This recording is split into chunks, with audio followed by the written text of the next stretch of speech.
नमस्कार मित्रों, मैं हूं आपके साथ अशोक वर्मा। आप देख रहे हैं टीवी 20 न्यूज। बने रहिए हमारे साथ। अब खबरों की करते हैं शुरुआत।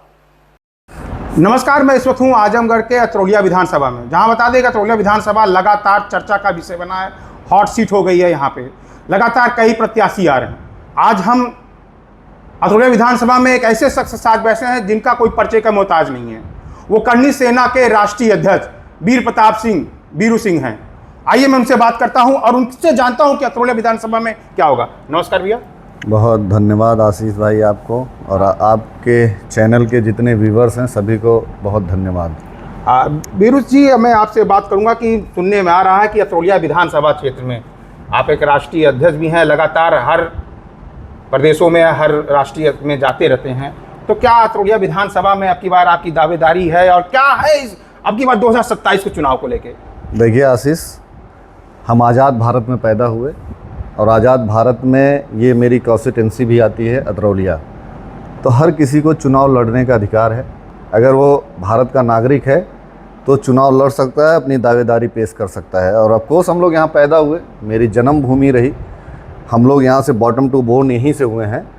तो अब समय आ गया है कि राजनीति को सेवा नीति के तरीके से करने का समय आ गया है। नहीं, क्या दिमाग में आया, कैसे दिमाग में आया कि अपने गांव अपने क्षेत्र में ही इसको राजा, क्यों आखिर ऐसे दिमाग में क्यों आया कि आज हम लड़ ही लेते हैं विधायकी चुनाव? क्यों ऐसा?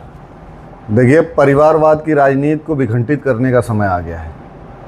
एक परिवार विशेष का हमारे विधानसभा में लगातार कब्जा रहा और हमारी विधानसभा शोषित करी गई है, लूटी गई है।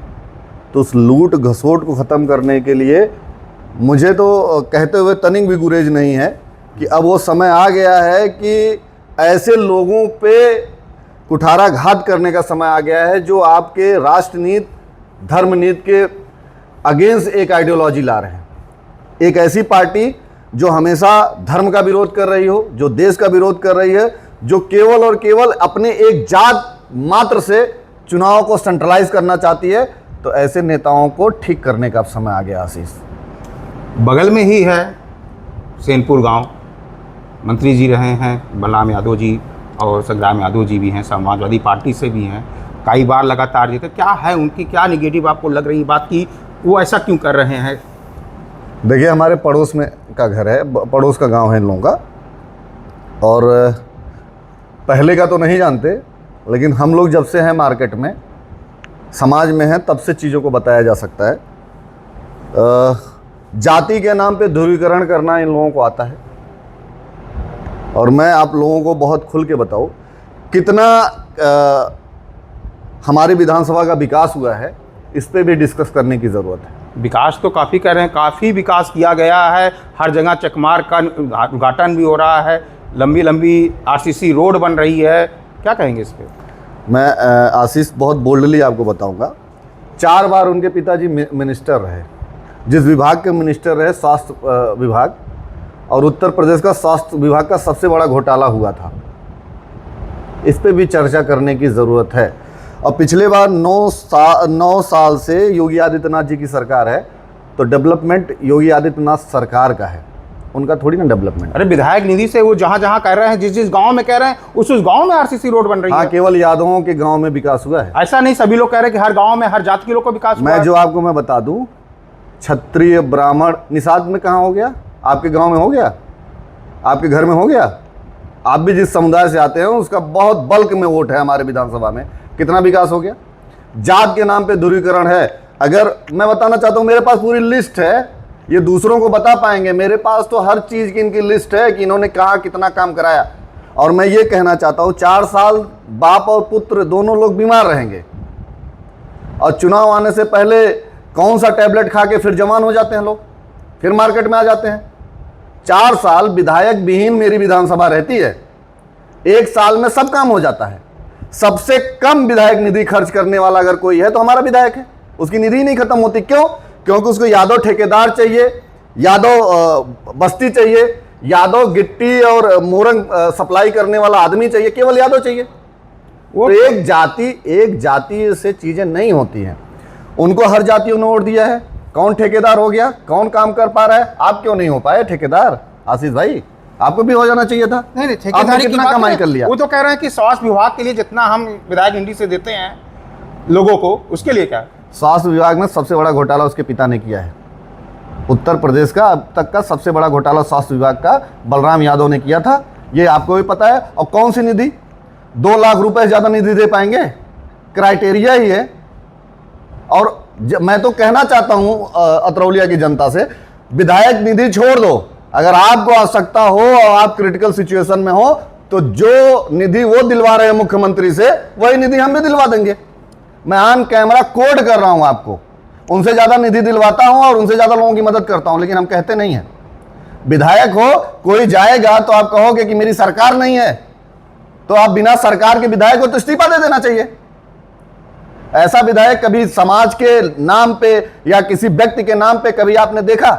किसी भी जमीन पे बैठते हुए इसको आपने देखा कभी किसी के लिए सड़क पे लड़ाई लड़ते हुए? सदन पे लड़ाई लड़नी कि सड़क की लड़ाई लड़नी है? अतरौलिया विधानसभा ने आपको विधायक बनाया है ना 3 बार से। आप 3 बार में एक भी बार बता दो कि आपने कभी किसी अदने की और गरीब की लड़ाई सड़क पे बैठ के लड़ी हो?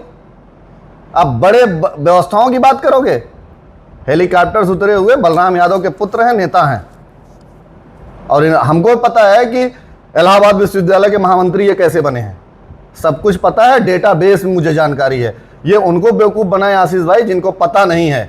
मुझे इनके बारे में A to Z पता है। इन लोगों के बारे में मैंने कहा ना कि 15 साल की अपनी पूरी निधि की डिटेल दे दें, आय से अधिक संपत्ति में नाम आएगा इन लोगों का। जितना इन्होंने ठेका पट्टा दिया सब कमीशन पे दिया है, स्कूलों में निधि कमीशन पे दिया है, सब जगह तो कमीशन खोरी हुई है। अब किस हेल्थ स्ट्रक्चर की बात कर रहे हैं? योगी आदित्यनाथ सरकार और भारत सरकार की योजनाओं का लाभ ये लोग उठा रहे हैं। 60 साल के ऊपर, ऐसे 70 साल के ऊपर आदमी हेल्थ इंश्योरेंस हो जा रहा है। और सरकार की लगातार योजना है, मुख्यमंत्री के कोष की योजना है, वो आप भी यूज कर सकते हो। 2 लाख रुपए से लेकर 10 लाख रुपए तक क्रिटिकल सिचुएशन में आपको सरकार दे रही है। 5 लाख का बीमा सरकार बना के दी, इसमें इनका कौन सा योगदान है? उसको अपने योगदान में गिना रहे हैं। चलिए, वो चुनावी बताते हैं कि हम लोगों ने किया, तो आप इस वक्त जो अतरौलिया विधानसभा से दावेदारी कर रहे हैं तो किस बिना पे करेंगे, कैसे तैयारियां करेंगे, और किसी पार्टी से आने का विचार है? देखिए, दावेदारी मैंने कहा ना, आज़ाद भारत में हर कोई दावेदारी कर सकता है। ऐसा तो है नहीं कि किसी के बाप दादा की बपौती है अतरौलिया विधानसभा या कोई रजिस्ट्री करा के बैठा है। मैं यहाँ का नागरिक हूँ, चुनाव लड़ूंगा, और मैं आपको ऑन कैमरा बता रहा हूँ कि चुनाव लड़ा जाएगा। और इस ऐसे करप्शन करने वाले विधायक, ऐसे करप्शन करने वाले लोगों को ठीक करने के लिए हम लोगों की आवश्यकता है। और आपको पता है, आप मेरे टेस्ट को जानते हो आशीष भाई, मेरी जुबान ही मेरी पहचान। अगर मैंने कह दिया तो होगा। तो क्या बीरू सिंह निर्दलीय लड़ेंगे कि किसी पार्टी के साथ साथ आएंगे? अरे पार्टी से लड़ेंगे भाई। किस पार्टी से आने की हर संभावना है? पार्टी, कोई ऐसी पार्टी नहीं आशीष भाई जिसको वीरू सिंह चाहिए नहीं।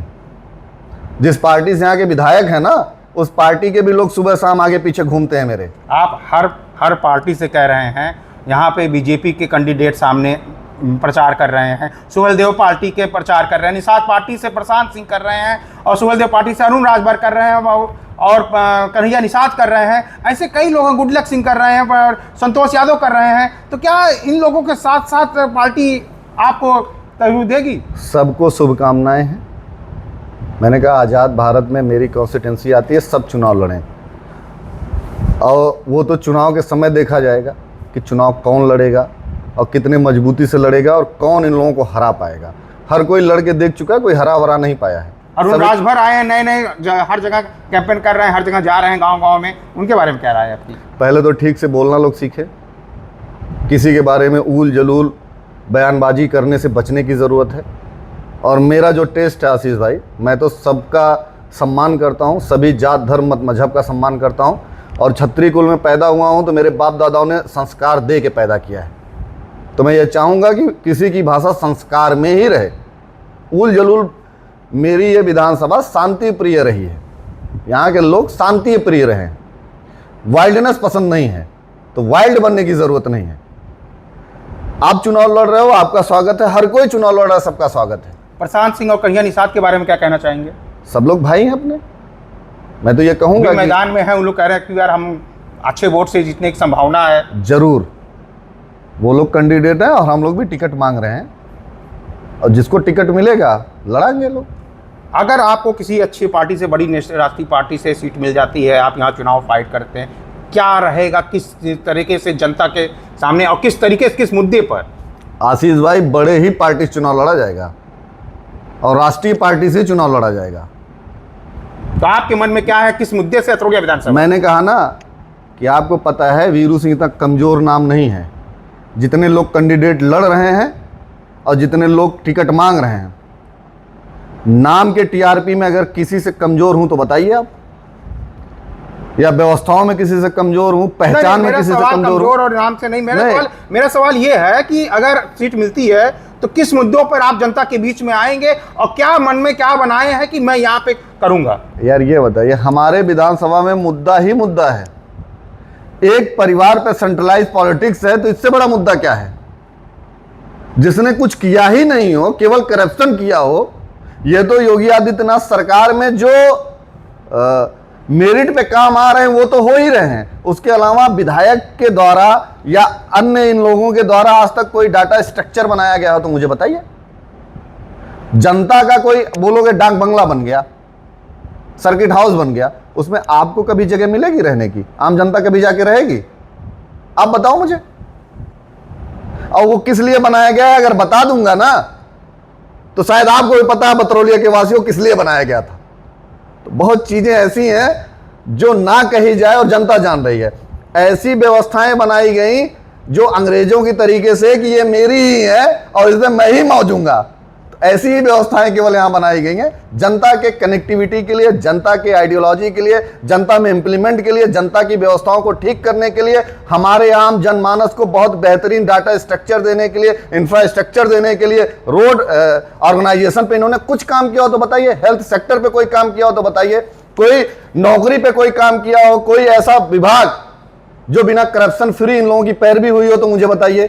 इनके यहां तो हर विभाग में लोग बैठे हैं जो कि एक ही समाज के आते हैं या दो समाज को, जिनको बताया गया है कि तुम बिना फोन होगा तो मेरा 10% 15% फिक्स होगा तो पैरवी होगी। आप बताइए ना कोई ऐसा विभाग, फ्री में कोई काम आज तक हुआ हो तो बताइए। आपने एक लोगों दो लोगों को मदद कर दिया, किसी को कैंसर है, किसी की किडनी ट्रांसप्लांट करनी है तो आप वीडियो बनाते हो, फोटो बनाते हो, मदद ऐसी होती है? न्यूज में चैनल पे बिठा के पत्रकारों के बीच में ये फलाने हैं, मैंने इनको 2 लाख दे दिया, अपने जेब से दे दिया है? ऐसा अगर किया जाए आशीष भाई, हर दिन 150 लोगों को हम लोग भी पूरे प्रदेश में मदद करते हैं। मदद जो आपके एक हाथ करे दूसरे हाथ को पता ना चले, ये होती है मदद। और आप अगर विधायक हो, पिछले 45 साल से आपके पिता और आप मिला के विधायक हो, तो आपको अपना प्रचार करने की जरूरत नहीं है। आपको तो ऐसे जनता में जाके केवल कह देना है, हाथ उठा के मैं विधायक हूं, हाथ उठवा ले। तो ये बताइए, लगातार करीबन 3 बार से विधायक जी हैं और मंत्री जी हैं और जनता उनको, मतलब या समाज ही समझ लीजिए, उनको बहुत मानता है। कैसे टक्कर लिया जाएगा, क्या स्टडी बनाएंगे आप, किस तरीके से? आशीष भाई, 31.8% वोट पाने वाले को आप पूरे जनता का राजा बना दोगे? नहीं, जनता का राजा नहीं, मतलब इस तरीके से उनके चाहने वाले लगातार वो क्यों कैसे जीत रहे हैं? अभी बता रहे हैं कि 2017 में भी कन्हैया निषाद आए थे, अच्छी जीत हुई। सुनिए, मैं आपको ऑनेस्टली बताऊंगा, बूथ कैप्चरिंग कराते हैं सब। 20 से 25 बूथ को बूथ कैप्चरिंग करा के 25 से 30 हजार वोट जबरदस्ती ले लेते हैं। वो बूथ कैप्चरिंग केवल तब खत्म होगी जब वीरू सिंह कैंडिडेट यहाँ से होगा, और जितने बूथ कैप्चरिंग करने वाले सबको ठीक कर दूंगा मैं। तो अब की बार मैदान में वीरू सिंह मन बना लिए हैं कि पक्का विधायक ही लड़ेंगे? इसको पूर्व करेंगे, इसके अहंकार, इसके घमंड को ठीक करेंगे। ऑनेस्टली आपको बता रहा हूँ, और बहुत दमदारी से बता रहा हूँ, इसके करप्शन को ख़त्म करूँगा। और आने वाले समय में अतरौलिया देखेगा कि विधायक होते कैसे हैं और विधायकी की कैसे जाती है। चलिए एक सवाल और आखिरी सवाल पूछ लेते हैं।